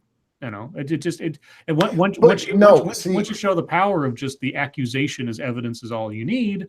Yeah. Now, the more serious ones, of course, if you accuse a man of rape and the whole thing is believe women, and we have the Me Too movement and all that fun stuff, it does carry a lot more weight. But what happens when a woman accuses a woman? Well, see, here's the thing. We've already seen some women get hit by the Me Too thing, and it just goes away. No, that's true. Agent Argento, when was the last time we heard about her having sex with an underage boy? Well, I mean, that got pushed away by Kavanaugh real quick. I mean, bigger news stories. The news cycle pushed that out of the way. When was the last time we heard about the 3D gun manufacturer guy and his charges or his accusations? There's a lot of people who've been charged with things that don't rise to the same prominence as a Supreme Court nominee. And I get that. But okay, what knocked out the story that never even really made national headlines about the state senator in California who was hit with this stuff? A Me Too movement advocate who was hit by charges, like 3 different guys had charged her or something like that. I think it was maybe it was just 2. When it comes to the women, we've already seen them get accused of it, and it just goes away. Well, and there's not going to be the same thing because we have that same double standard that women don't have to. Well, did it go away, or was it just not reported on much? I mean, just because we don't hear about it on the news doesn't mean something's not taking place about it. But don't you think that has an impact on society in general? To say, okay, they still took care of it, but they did it in private. They didn't do that with any. They haven't done that with any of these guys. I mean, just the other day, Louis C.K. went on stage again, and we had to hear once again about how horrible it was. The guy who masturbated in front of people had the nerve to go up on stage. Well, I'm not saying that men aren't getting the lion's share of the blame and negative attention. The only share. Well, what makes for better? Okay, so there. I guess what I'm saying is there's a difference between nothing happening to people of the female persuasion on this and the media latching onto some stories versus others. And if we're going to say that whatever the media says is important because the media says it's important, I think we're giving too much power to the media. But whatever. What happened with the lady in California? Last I heard, nothing. Well, when was the last time you looked her up? See, that's the thing. I don't have to look up these other people because it's their headlines are blaring. See, you can say that, I'm giving the media too much credit, but that's what pushes society. That's what pushes culture. That's why we like right now, the whole thing with Kavanaugh is temperament, not necessarily the rape allegation anymore. It's his temperament as a judge, because that's all the fucking news is talking about. How dare he get mad because somebody accused him of rape? That means he can't be a judge. Not one of these motherfuckers has actually talked about a case he's done where his temperament was wrong. It just when, you know, him defending himself. And what I'm getting at is that the press pushes this stuff, and as it does, we're not going to see women charged with this stuff. We're not going to see it hit them, because it doesn't. Let's see. Assemblywoman Christina Garcia disciplined for sexual harassment back in May. She was removed from all of her committee posts after facing accusations of sexual harassment. Removed from her committee post, but she still has her job, right? So far as I can tell. Yeah. This is back in May. Al Franken had to step down because he took pictures pretending to grab somebody's boobs. Yep. No, look. I'm not saying that it's not happening to men. Obviously, I'm just saying that if you can weaponize accusations, it won't be just men who are the victims of it, or women who are the ones using it. Now, will they gain as much prominence or attention? I don't know. But that's beside the point. Like you said, it becomes part of the culture then. It becomes part of the process. And so the stories we don't hear about, the 4 guys that are accused of rape, I mean, that story could have gone by the wayside too if I hadn't caught it earlier today, just randomly. Who picked that up? I saw that all over Twitter today. Oh, okay. Well, I saw it on...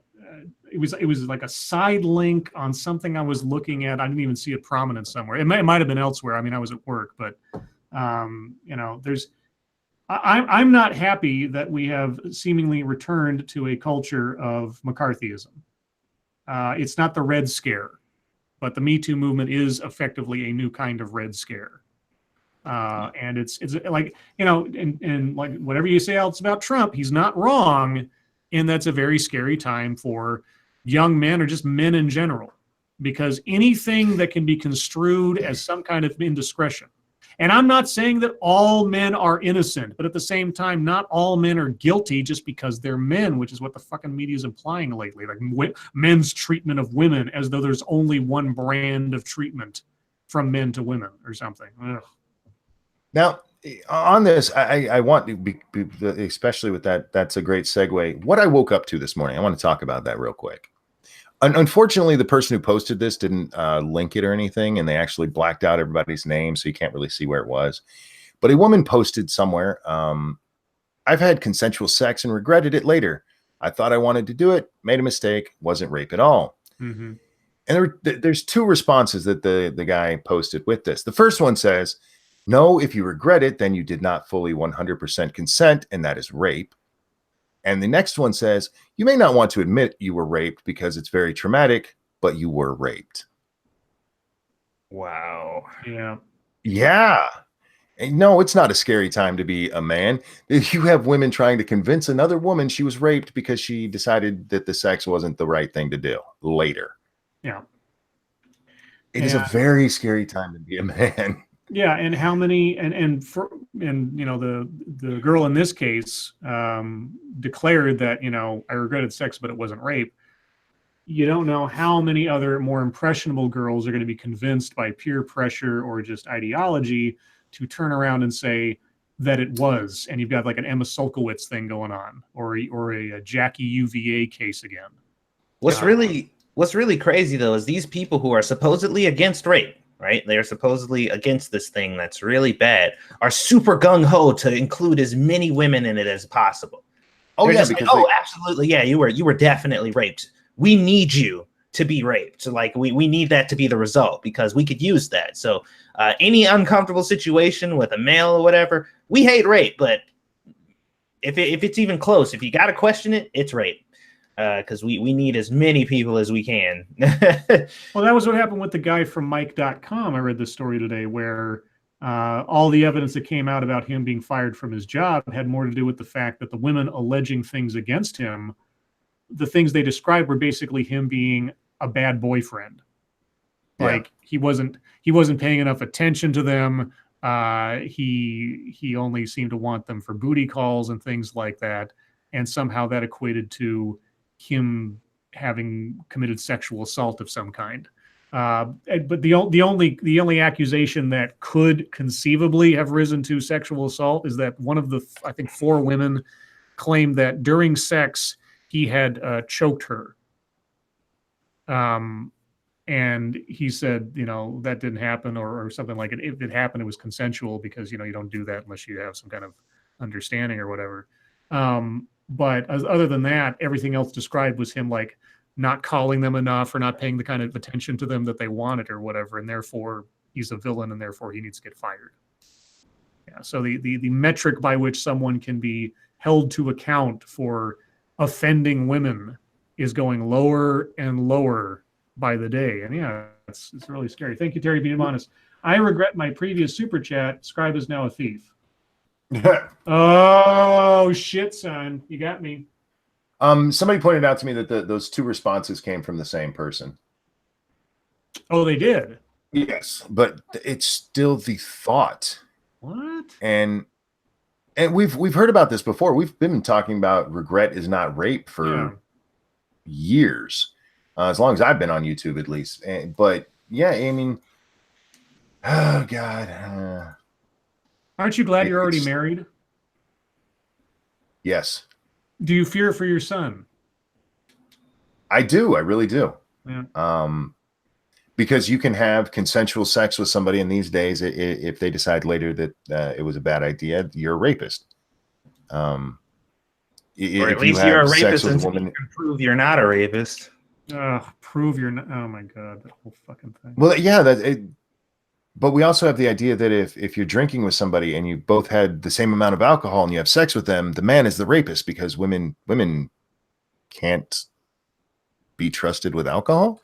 Thank you, Cryptic. I avoid women. Their allegation power is over 9,000.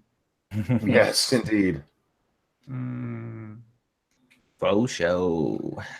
Well, unless we have anything more to say on that. Let's go to chat time. Guys, if you have questions, comments, conspiracy theories, complaints, I'm trying to think of something funny to say, but I can't think of anything funny to say after talking about rape allegations. Somehow it just doesn't quite make me happy. Put in the chat now. If you have questions for us directly, please put plenty of question marks afterwards so we know it's for us and not part of whatever you guys are plotting on in the chat. Let's see. So tomorrow will be on Monkey's channel per usual, and also tomorrow after the stream, Monkey and Satsu will be video gaming it in what game? 7 Days to Die. 7 Days to Die, yeah. 7 Days to Die, fighting zombies and all that good stuff. On the open server. On the open server. Let's see. Jean-Pierre says, Ranting Monkey, when is the birth of Grand Monkey number 2? My son's fiance is scheduled to be induced on October 31st. So either before or on October 31st. Oh my God, you could have a Halloween baby. Indeed. Ooh. And do we already know the gender of said baby? It's a girl, isn't it? It's a little girl, yeah. Oh boy. Wow, Scribe. Just blatant bigotry, huh? Yeah, well, no, I was remembering what he'd already said. I just couldn't. It was one of those moments where it's like, I was asking the question. I was like, no, I already know the answer to this. So we have to come up with a name. We can't call her Grand Monkey because there's already one Grand Monkey. We have to come up with a different name. So maybe we should like take suggestions for that. If you guys, I mean, not that we'll take anybody's suggestion, but on the off chance, if there's a special monkey-ish name that can we'll pretend to listen to you. Yeah, sure. We'll pretend to listen to you. But who knows? If you say something that's really cool, maybe that'll become the thing. We'll see. Let's see. I actually asked a little bit because I don't call anybody by their names. I call people nicknames. Sure. And I said, you little butt, what should we call the new baby? And we've actually come up with one together that I'm calling the new baby. Inside the house. That's not one that I would say over. Okay. All right. Jack Gunsky says shoestrings or hash browns. I like hash browns. Probably hash browns, yeah. Jean-Pierre asked, did we finish our base? No. Because Flair and Monkey kept destroying it. That's not fair. That's not a fair assessment of what happened. How isn't it? You both dropped fucking gigantic trees on my protective walls, and we had to rebuild them twice. Well, in my defense, I rebuilt the one that I did. But I did not cut that tree down where it should have fell that way. That was bullshit.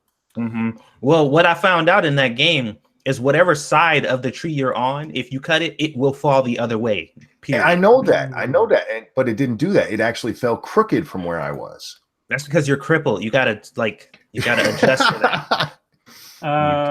Let's see. Circus Zero says, if I regret being a stripper, have I been sexually assaulted thousands of times? Well, if you're a stripper and you're getting touched, they're breaking the rules of the club. But no, this whole regret thing needs to go away too. There's Oh, Batty says, well, I mean, if she's born on Halloween, spooky monkey. Oh, that's not a bad one. I like that Spooky actually. Monkey. Spooky monkey. All right, well. But I also don't want to give her a complex. Yeah, that's true. Red Pawn says Grand Marmoset. Jaster says Tiny Monkey. Oh, Tiny Monkey. I like that too. Original Shroom says Chimpette. Aw. Let's see. Lindsay C says Baby Monkey. Check Your Logic also says Baby Monkey. Haper75 says, if she is born on Halloween, why not your Pumpkin Monkey? Being born on Halloween, her nickname may be Pumpkin, actually. Yeah. Prospero says Grand Monkey Prime. No, that would be the first Grand Monkey. She's like the first. She'd be the like, yeah. The Little Banana. That says Yodeling Monster. Thank you, Flair Fritz. We didn't destroy them. The trees did. That's right. Satsu just trying to lie about us. Look here. Let's see. Robert Lang says, Scribe, are you going to start playing CRPG Pathfinder Kingmaker, getting back to your gamer roots? You the root. No. I'm not. I had friends who were like really into Pathfinder, like the tabletop game.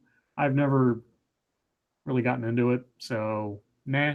I mean, high fantasy stuff. It's a rare day that I get into high fantasy stuff. Skyrim is like the one notable exception, or Dragon Age. Dragon Age and Skyrim are two things that I got into, but in general terms, high fantasy doesn't really do it for me most times. Thank you, Cryptic. High fantasy is more my thing. Cryptic says Grand Chimp. That sounds like some rank in the KKK. Yeah, it does. Michael Cruza says Jacko Monkey. Well, if it was a boy, maybe, but RJ Bansma says, Scribelight, how about Scooby Monkey? Scooby Monkey? I don't know. Irate Bear says, Scribelight is ignoring me. Well, no, I knew you were there, but you just haven't said anything interesting yet.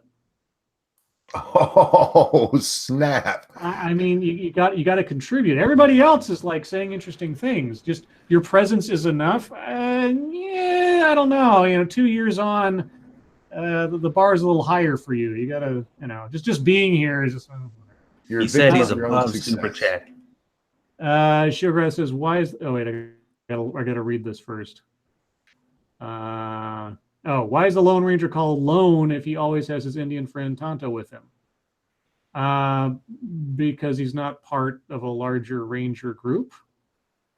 He's the only ranger in his group, maybe? Yeah, instead of running around with the Texas Rangers, he's by himself. Because I get the question, I do. But no, it's because his white privilege prevents him as seeing his partner as a whole person. Oh, there you go.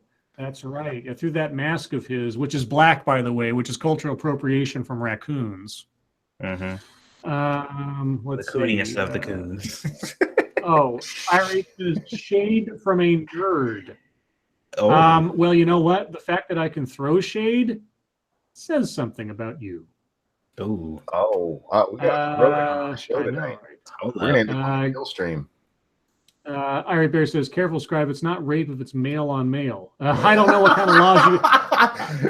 I don't know what kind of laws you have in Britain, but if you want to talk about a bear coming after me, I guess we could watch The Revenant, and I can be Leonardo DiCaprio, and you could be the bear, I suppose.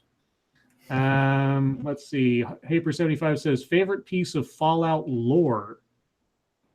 Favorite piece of Fallout lore. I guess I guess it's the main point of historical divergence from the 50s onward, where like the microprocessor wasn't invented, and that's why everything's sort of like stuck in a technological um, what's the word I'm looking for? Stagnancy for like years and years and years after the fact, which is why there still was vacuum tubes and things and all that stuff. Because everything about the world sort of comes from that one divergence. So I suppose that that was my favorite part of it, I suppose. No, I would agree with you. That to me is what makes it fun, is that you not only do you have this world that's post-apocalyptic and there's mutants and shit now, but it's done in a way that's completely foreign, because it does miss everything after the 50s, all the technology. Yeah. So they had to find a way to deal with that stuff without it. It's really cool. Which is hilarious because the tech seems fucking significantly better than what we have now.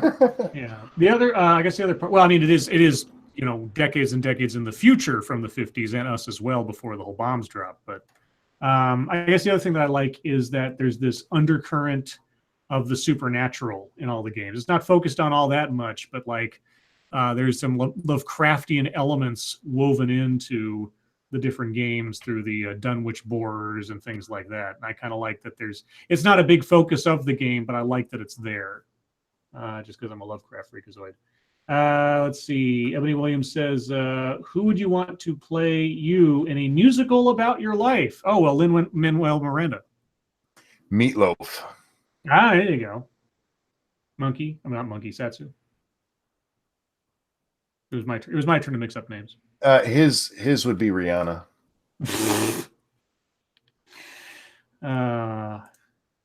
Let's see. He didn't answer. I get a guess. I guess, yeah, I suppose so.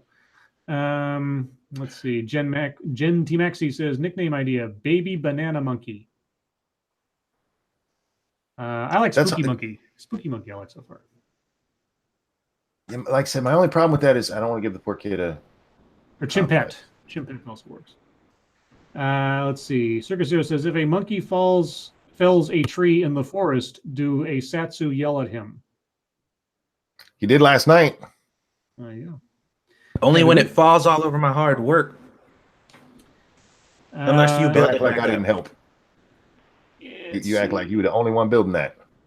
Jaster Muriel says there's a lot in that lore, in the lore, that suggests a heavy Lovecraftian influence.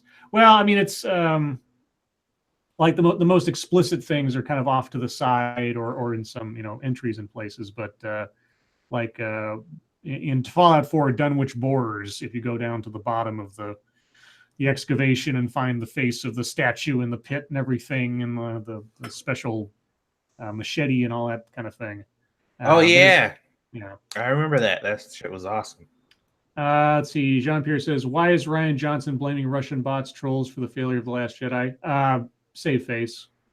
I don't know that it's Ryan Johnson himself doing it, but the media machine that's trying to like preserve Star Wars' reputation, I guess, with the return of Kathleen Kennedy into her job, are trying to blame everybody but themselves for the failure of that movie. So let's see. Lindsay C. I am interested in checking out Lovecraft's writing. What works of his do you recommend? Well, the two that I would go after, obviously, the Call of Cthulhu is sort of like the nexus point for a lot of stuff. The other one I really like is called Rats in the Walls. Just reading Rats in the Walls in a dark room with just one light on creeped the fuck out of me when I was younger. So I'd say that. Who else wouldn't be surprised if they actually started paying Russians to give bad reviews so they can make sure that they can prove that this is the case? Yeah, the IP says it comes from Moscow. Haha, we have a whole business here. Brawl 13 says Color Out of Space. Color Out of Space is really good too. I actually heard they're trying to make a new movie adaptation of that, which I mean, there's very few stories of Lovecraft's that could conceivably be made into movies because some of them are so personally subjective to the narrator of the story. But At the Mountains of Madness, Color Out of Space, The Shadow over Innsmouth, and Call of Cthulhu is one you could do too. And they have the H.P. Lovecraft Historical Society did a silent film version of Call of Cthulhu, which is really good. So yeah. Let's see. Call of Cthulhu and Rats on the Walls. Got it. Yeah. But Color Out of Space too. Color Out of Space is good. Dunwich Horror. There's a lot of really good Lovecraft ones. Those are the two that jump to mind, but play others. Pirates Creed says, ever played Elder Sign? Yeah, I think I've got that on Steam, if I think, right? Yeah. And there's another a Lovecraft themed game coming out. I think it's called like the Drowned City or something. I'm not quite sure if it'll work out because Lovecraft games are kind of hit and miss. Let's see. Moonshock says, are there any of the LOTN old enough to remember those old Sierra Online 3D adventure games? And if so, which were your favorites?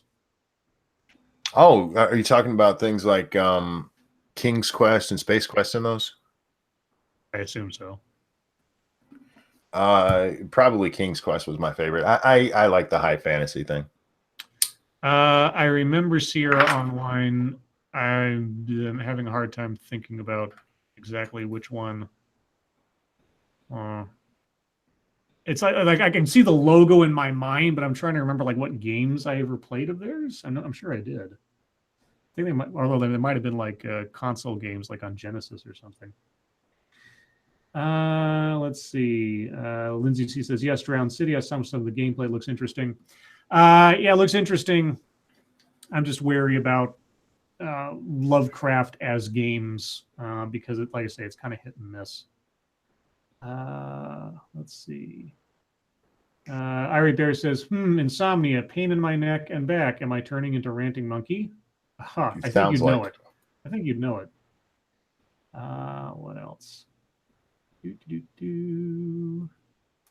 Leisure Suit Larry is the best, says John Migda. I love the original Leisure Suit Larry. Yeah, they were pretty funny. I think they kind of lost their bite over time. Well, times have changed too much. It's not as risque as it was. Cryptic says, how do frogs die? The Kemet suicide? Oh, they Kermit suicide. Yeah, I know. I'm reading it as it's written, the Kemet suicide. I think he meant to say they Kermit suicide. But har har. Har har har har. Let's see. RJ Vansma says, why did you ride a dirt bike some stairs like a maniac? You were hopped up on Dr. Pepper. What? Apparently you rode a dirt bike upstairs because you were drunk on Dr. Pepper. Well, I must have blacked out because I drank too much Dr. Pepper. I don't remember that. That's racist. Now I can't be a Supreme Court justice. Let's see. Scribe Light is Ron Burgundy. I wish I was that cool and had that suit. Anyway. Let's see. Let's see. John Pierre says, Ranting Monkey, why is Roman Polanski making a Me Too movie documentary? Is he? I don't know if that's true, but that'd be hilarious. If he is, that's funny as shit. That is funny. And why? I don't know, because the dude doesn't know when to just die. Let's see. Pyrus Creed says, Monkey, have you ever considered not falling downstairs? I thought about it once, and it didn't sound fun to me, so I changed my mind.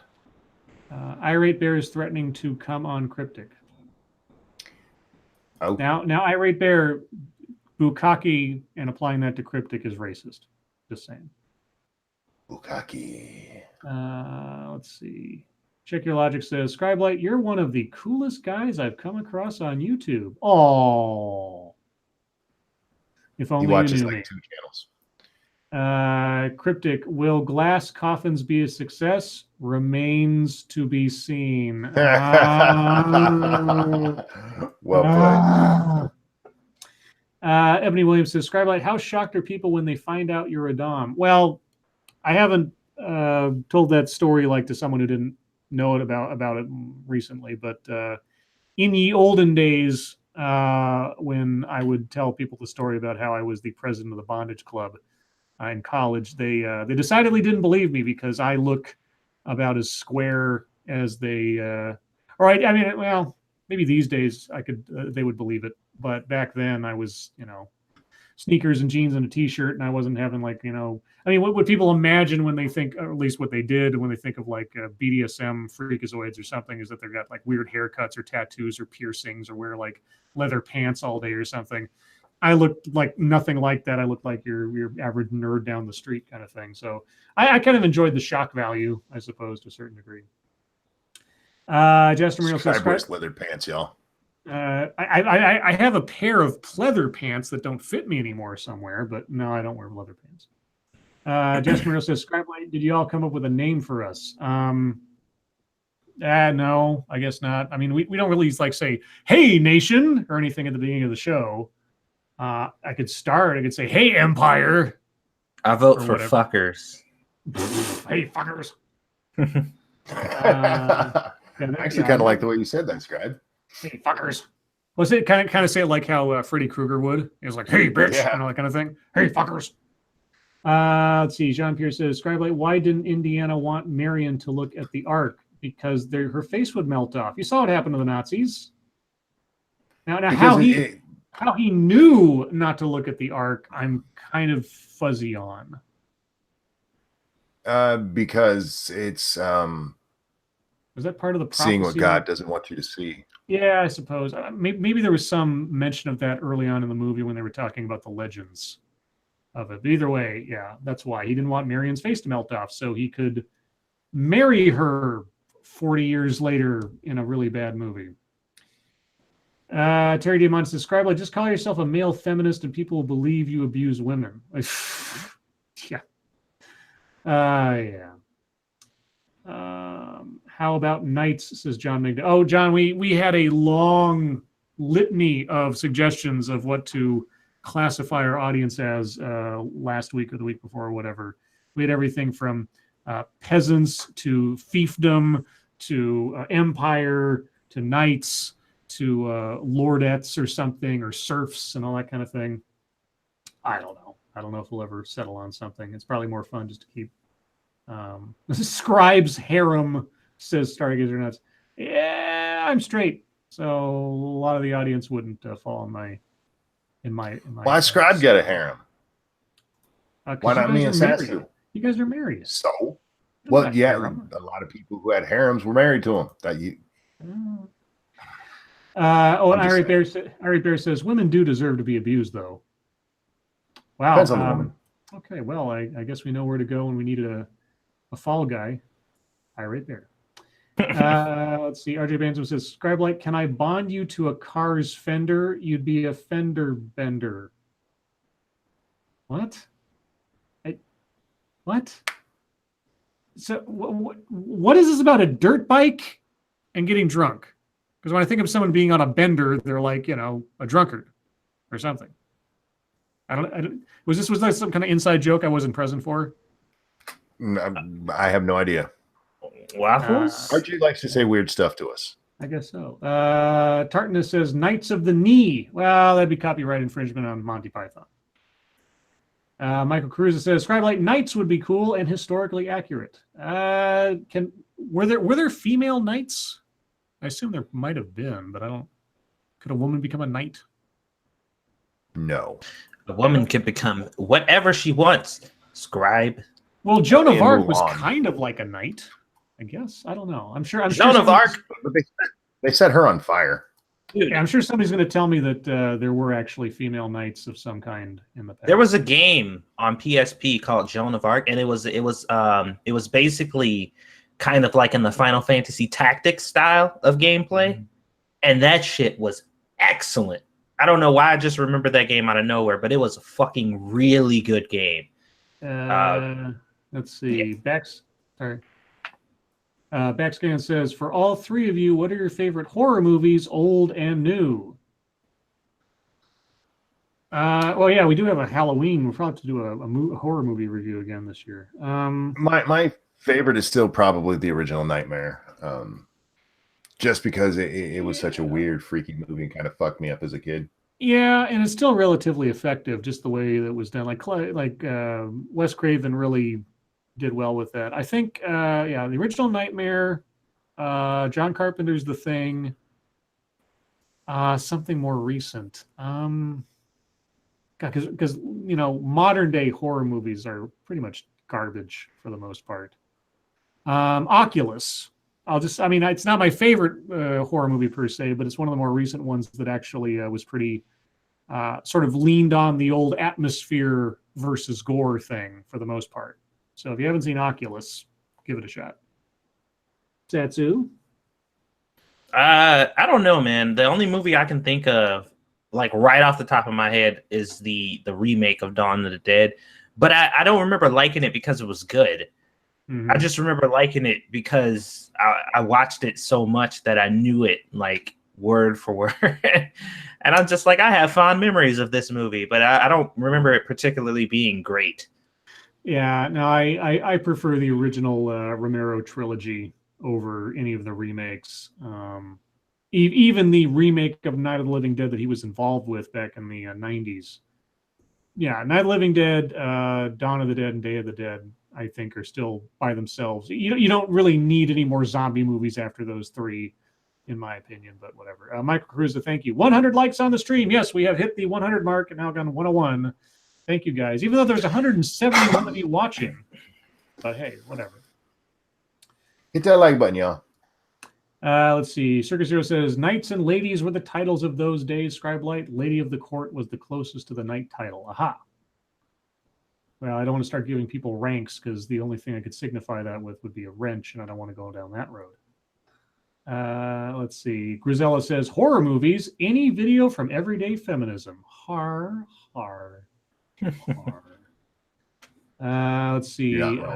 Lindsay C says, my favorite George Romero movie is Creepshow. I have a lot of sentimental love for Creepshow, especially Creepshow 2 and The Raft, because you get to see that girl's boob.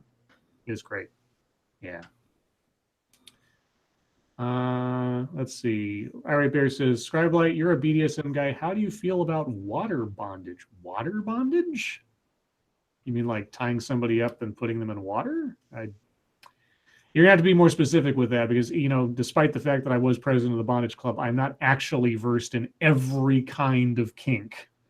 So you have to be more specific what that is. Water bondage. Let's see. Random American says, Scribe, you don't want to throw a wrench in our works. A wrench in our works. Scribe, you have to be a waterbender to understand the. Oh, yeah, probably so. RJ Banzo says, what is your favorite dirty jokes? Oh, God. The one I've told the most is probably, there's various words for it, but the Abunga joke. Have you ever heard of Bunga? The three guys, three guys shipwreck on an island. They get captured by the natives. They get tied up, and the chief comes to them and says, it's like, well, I have good news and bad news. The bad news is we're cannibals. The good news is you have your choice of death. You can either die by being eaten to death, or you can die by a bunga. Or so you have to go through a bunga. There's either death or a bunga. And they're like, what the hell's a bunga? And so they demonstrate that a bunga is getting anally raped by a large native man. And so the first guy says, I'll take a bunga. And so the guy gets anally raped by a native man, and he goes hobbling off to the shore. Second guy says, I don't want to die, a bunga. And the same thing happens to him. And third guy says, fuck you, I'm not having that happen to me. Kill me. The guy says, very well, death. Buy a bunga. Nice. Let's see. Let's see. Jester Muriel says, what two games would you want to see a crossover or mashup?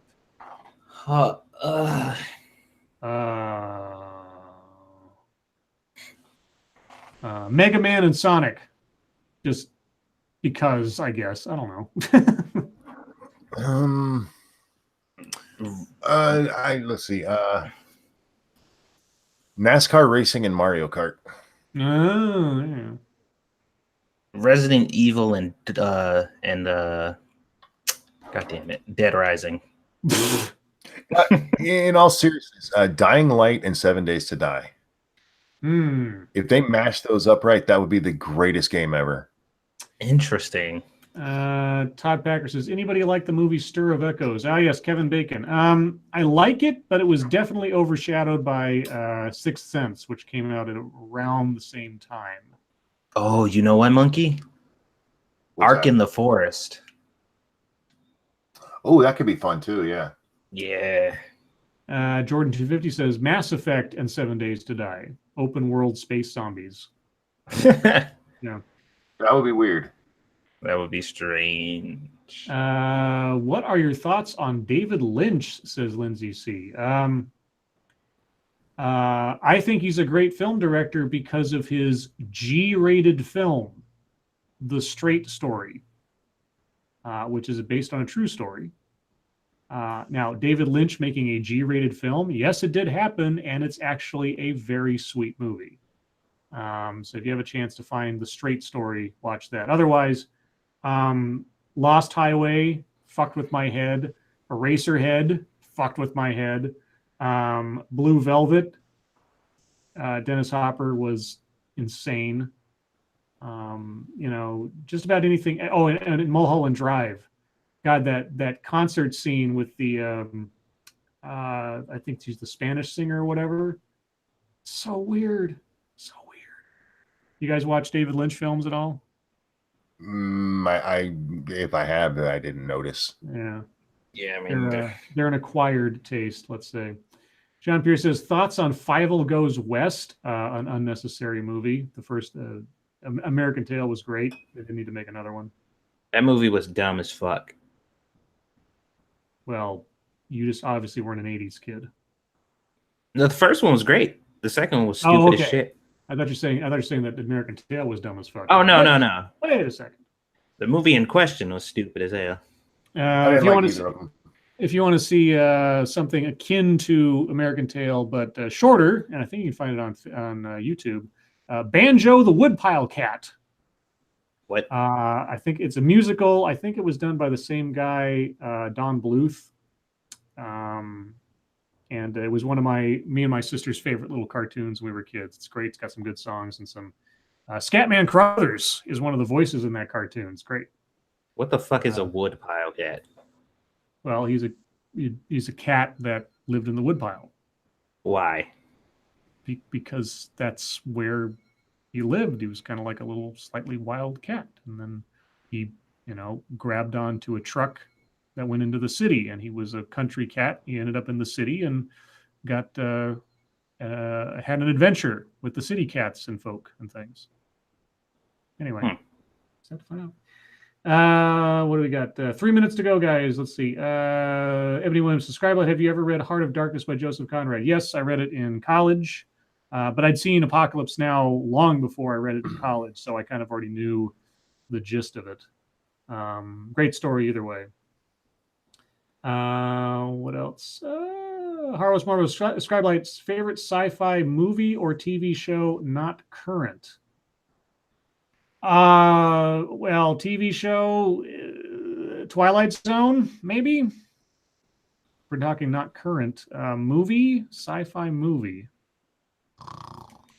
Oh God, I don't know. Star Wars. I mean, I could go on forever about sci-fi movies. I've seen so many of them. Monkey, do you have any favorites? Favorite movie would still have to be Empire. I fucking love that movie. Yeah. And TV show, TNG. I fucking love TNG. Yeah. What else? Let's see. Dax Orion says, Scribelight, how do you feel knowing that Ted and TED Talks are recommended to me every time I watch a video on your channel? Hey, I don't know what to say. If they're inextricably tied to one another from now on, I'll take that as a compliment. And let's see, Glow in the Dark CIA Knickers says, Jesus. Would you consider Bone Tomahawk a scary and/or scary movie? I haven't seen Bone Tomahawk, but Red Letter Media recently recommended it, and I think it stars Kurt Russell, and they said you really need to see Bone Tomahawk. So I'm going to attempt in the near future to see Bone Tomahawk because I like Westerns, and Red Letter Media has rarely led me astray on some of their sort of enthusiastic recommendations. So I will look at that. But they also just released a multi-part review of the Psycho series of films. And I can't wait to watch that. I'm going to start watching that tomorrow because those movies, after the first one are just such weird little projects. But anyway, by the time I finish, this will be at the top of the hour. So guys, as always, thank you so much, everyone, for joining us as you do every night. You are the best audience in the world, Bar none. if not the universe as we know it. Moderators, thank you for keeping an eye on things, but as with most nights, our audience is so well behaved, you're practically not even needed. But we do appreciate Oh, you. be careful with that. Stargazer got mad at me.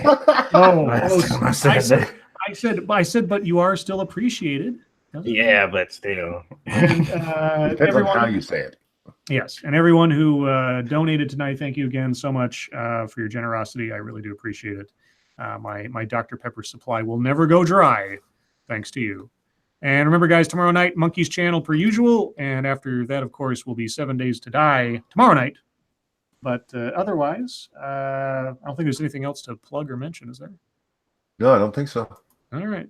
Well, then, everybody, thank you so much for joining us. Monkey, Satsu, thank you for joining me as always.